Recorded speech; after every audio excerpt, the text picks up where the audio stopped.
Say a few words about reading music on the guitar. We're just watching each other and kind of trying to see what each other's doing, and I do this and you do that, and that's a great way to learn stuff. There's no paper involved. We're just learning by rote, is what we call that. So by demonstration, I do this, you do that, and we try to mimic each other. That's really the way everybody learns things. Between the ages of 0 and 4 or 5.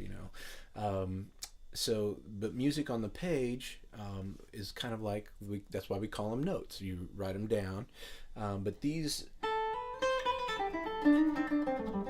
might be called pitches if they didn't have to be written on the page. So we call them pitches or tones. But once we start writing things down, then it's notes. Well, there's a couple of different ways that we read music on the guitar.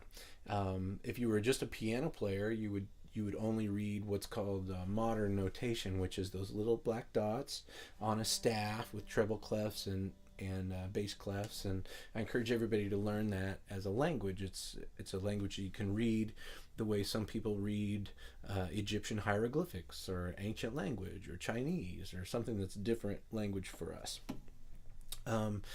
The most ancient language for a guitar or a stringed instrument is called tablature, and it's they put the little string on the top of the page, and then they come down, they draw another string. That's the second string, third string, fourth string, fifth string. The big dog is way low.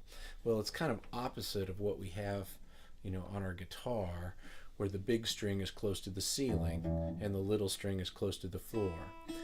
But they want the high sounds to be high on the page. So when I play the little string, the little string will be closer to the ceiling on the paper, and the low note, the big dog, will be lower on the paper.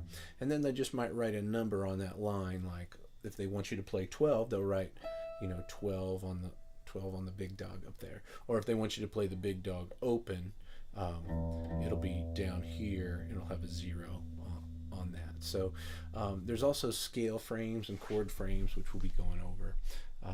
We're just interpreting. They're kind of like notes to self. If I was going to try to remind myself, how'd that go?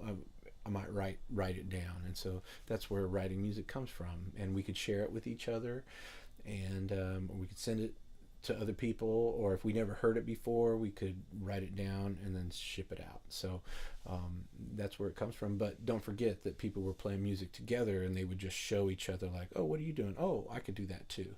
And so the writing part is definitely a skill that you want to acquire. So and it takes a lot of practice, just like learning a foreign language or something, or learning to read a foreign language, and then be able to say it, and what does it mean, and how does it all go. So reading music is a great thing, and again, just treat it like, oh, these are just notes that somebody made for me. They're just trying to remind me of something. So keep it fun.